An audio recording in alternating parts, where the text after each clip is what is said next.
nitakuletea dalili 7 za kisukari zinazoonekana asubuhi. Pale unapoamka asubuhi, unakuwa na dalili gani ambazo zinakuashiria kwamba una changamoto ya kisukari? Naitwa Dr. Jimmy, karibu katika channel yetu ya WS Herbal Clinic.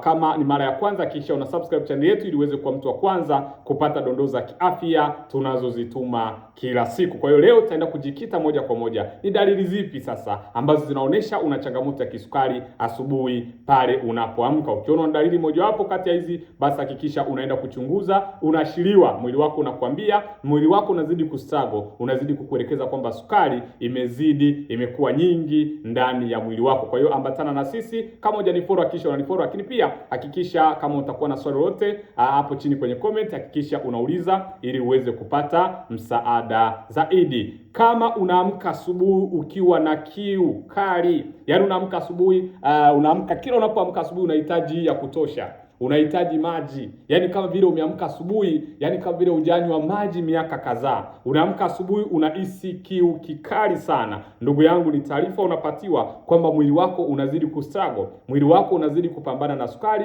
na sukari imeweza kuwa nyingi kwenye damu. Ndio maana unaamka asubuhi unahisi kiu kikali. Unaamka asubuhi unahitaji kunywa maji. Ni kwa nini asubuhi unahisi kiu kikali? Unaamka asubuhi unahitaji kunywa maji, ni kwa sababu sukari yako ni nyingi zaidi. Unahisi kiu kali asubuhi, ndugu yangu, shtuka. Unahitaji maji ya mengi ya kunywa asubuhi, shtuka. Na ndio umeamka, kwa sababu ulipoamka ulikuwa ufanye kazi nzito, lakini baada ya kuamka unahisi kiu kali. Ndugu yangu, hiyo ni dalili mojawapo inayoonyesha kwamba sukari imezidi kwenye damu. Sukari imeongezeka kwenye damu ni moja ya changamoto kubwa ya kiafya ambayo inaendelea kututesa kila siku. Inatutesa leo, inatutesa kesho. Hiyo ni dalili namba 1 inayoashiria moja kwa moja una changamoto ya sukari. Dalili namba 2 inayoonyesha kwamba una changamoto ya sukari asubuhi pale unapoamka ni kukojoa mara kwa mara. Pengine unaweza kuwa unakojoa mara kwa mara usiku, au pengine unapoamka asubuhi unakojoa mara kwa mara.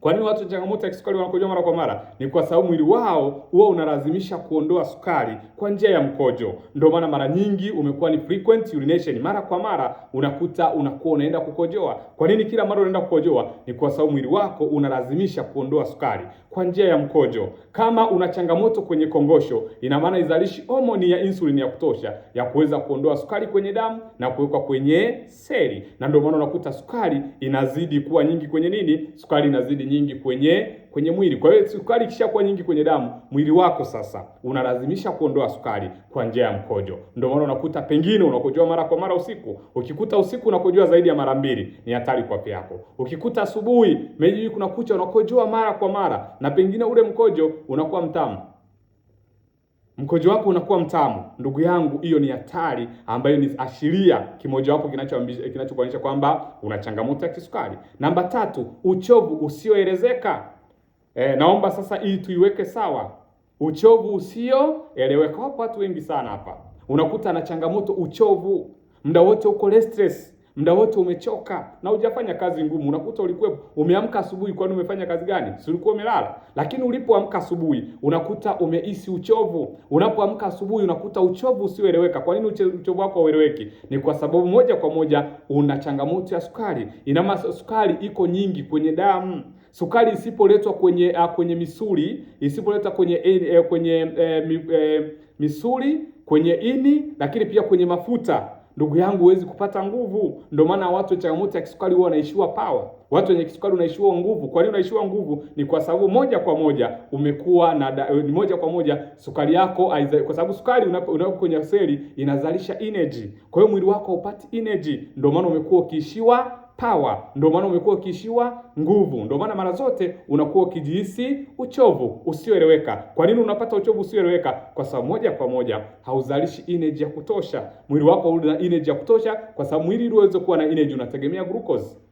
Ndio maana wengi unakuta wanakuwa wanyongofu, mwili unaishiwa power, mwili unaishiwa nguvu. Ni kwa nini? Ni kwa sababu ya changamoto ya kisukari. Dalili nyingine, kuona ukungu. Hauoni vizuri, hauwezi kuona mbali mpaka uanze uoni vizuri. Ni kwa nini unaona ukungu? Kwa sababu sukari inaharibu vishipa, inaharibu mishipa. Kwa hiyo ile mishipa inayoleta damu kwenye macho inakuwa haifanyi kazi tena. Damu haiwezi kuja vizuri kwenye macho, haisapoti macho, ndio maana wengi tunakuwa tunaona ukungu. Ni kwa nini unaona ukungu? Ni kwa sababu sukari imekuwa nyingi zaidi. Inapokuwa sukari nyingi zaidi inakuwa kwenye damu. Inapokuwa kwenye damu, ina maana inaharibu mishipa, inaharibu mzunguko wa damu kuwa vizuri. Ndio maana unakuta moja kwa moja watu wengi unakuta wanaona ukungu, unakuta uoni mbele, hauoni unapoenda, ukungu unazidi machoni. Hiyo ni changamoto ya sukari. Watu wengi wana changamoto hii na wengi wanazidi kuishi nayo. Kwa hiyo unapoamka asubuhi unaona ukungu, ni hatari kwa afya yako. Lakini pia dalili nyingine ni kuona njaa mara kwa mara. Njaa inakuwa ya mara kwa mara. Na huwa nawaambia ni kwamba unapoona mara nyingi unapata njaa ya mara kwa mara, ni dalili mojawapo ya kisukari. Inakuita sukari, inakuita. Unakuta umetoka kula lakini unahisi njaa, ingawa hapo unahitaji kupima, kwa sababu pia kuona njaa mara kwa mara inaweza pia ikawa dalili ya vidonda vya tumbo. Ni jambo unalotakiwa ulichukue hili. Inaweza ikawa ni sababu nyingine ya vidonda vya tumbo. Kwa hiyo hakikisha unapokuwa na dalili hii unatakiwa ukapime. Njaa mara kwa mara, umeamka asubuhi una njaa kali na usiku ulikula na usiku kulala njaa na pengine ulikula chakula kingi sana, hiyo ni dalili nyingine inayoashiria una sukari. Lakini pia ganzi kwenye mikono, kwenye miguu, na hii ni hatari kwa afya yako. Ukiona umeanza kupata ganzi, ni hatari kwa afya yako. Unaona miguu yako imeanza kufa ganzi, miguu yako imeanza kuwaka moto, miguu yako imeanza kuvimba, ina maana moja kwa moja sukari imeharibu mishipa. Mzunguko wa damu ni mdogo, mzunguko wa damu sio mkubwa. Hizi ni dalili zinazoashiria moja kwa moja una sukari ndani ya mwili wako. Sukari imezidi kwenye damu, sukari imepanda kwenye damu, na watu wengi wamekuwa wakiendelea kuteseka na hii na hawajui. Watu wengi wamekuwa wakiendelea kuteseka hii na hawajui wafanye nini. Ndio maana unaona changamoto inazidi. Changamoto kila siku imekuwa ni kubwa. Ni kwa sababu ya nini? Ni kwa sababu ya sukari imekuwa nyingi kwenye damu. Watu wengi wamezidi kuteseka. Watu wengi wanazidi kuangamia. Watu wengi wamekuwa wakizidi kuendelea kupitia changamoto kubwa. Ni kwa nini? Kwa sababu ya sukari nyingi inazidi kwenye nini? Kwenye damu. Lakini pia baadhi, tofauti na ganzi, hawa watu unakuta mikono inakuwa na majeraha. Unapata majeraha yasiyopona. Unapata majeraha, ukipata jeraha unakuta alifungi kabisa. Kwa nini alifungi? Kwa sababu damu huwa inazunguka na oksijeni. Damu huwa inazunguka na baadhi ya virutubisho muhimu. Kwa hiyo unakuta ile damu, kwa sababu sukari ipo kwenye mishipa, inaharibu ipo kwenye damu, inaharibu mishipa. Kwa hiyo mzunguko wa damu, oksijeni haifiki kwa wakati. Lakini pia unapokuwa na kisukari unatengeneza bakteria wabaya wazidi kuishi kwenye ndani ya mwili wako. Kwa hiyo unapokuwepo wale bakteria wanazuia kidonda kutopona kwa wakati. Lakini pia kisukari huwa kina asili neva. Neva zinashindwa kutambua kama una kidonda. Wengine wanakuja kuona vidonda wameshachelewa. Ndio maana vidonda vyao unakuta havifungi kwa muda mrefu. Ni kwa nini? Ni kwa sababu ya sukari. Uende una madonda yasiyofunga. Uende umeambiwa unatakiwa uenda kukatwa mguu, na ndio changamoto ya madonda iweze kuishi. Ndugu yangu, kama una dalili hizi, unapata dalili hizi, hakikisha unachunguza sukari.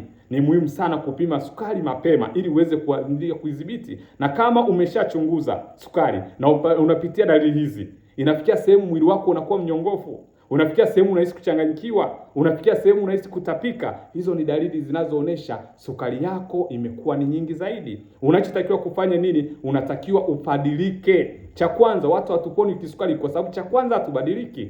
Cha pili, hatutumii dawa kwa usahihi kwa sababu inabidi upate tiba ya kuweza kutibu chanzo cha tatizo. Lakini cha pili, you have to change.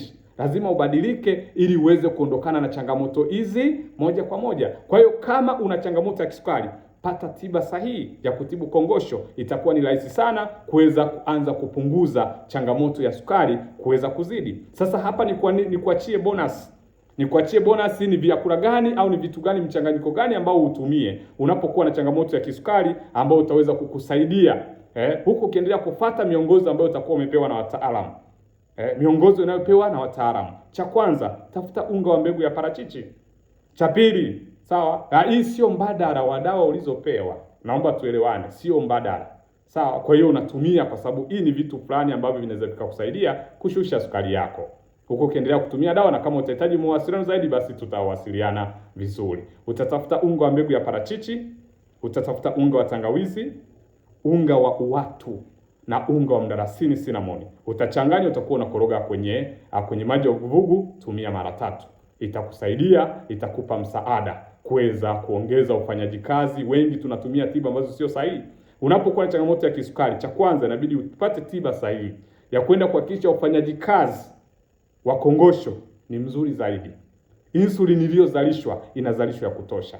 Hapo ndio utaweza kuondokana na changamoto ya sukari. Kama utazidi kuwa unateseka, tuambie hapo chini kwenye comment ni dalili gani inayokutesa, ni dalili gani inayokusumbua, ili tuweze kukupa msaada zaidi. Kama ni mara ya kwanza kufuatia channel yetu, basi usahau kusubscribe na comment ili uweze kuwa mtu wa kwanza kupata dondoo za kiafya tunazozituma kila siku. Karibu na Mungu apate kukubariki.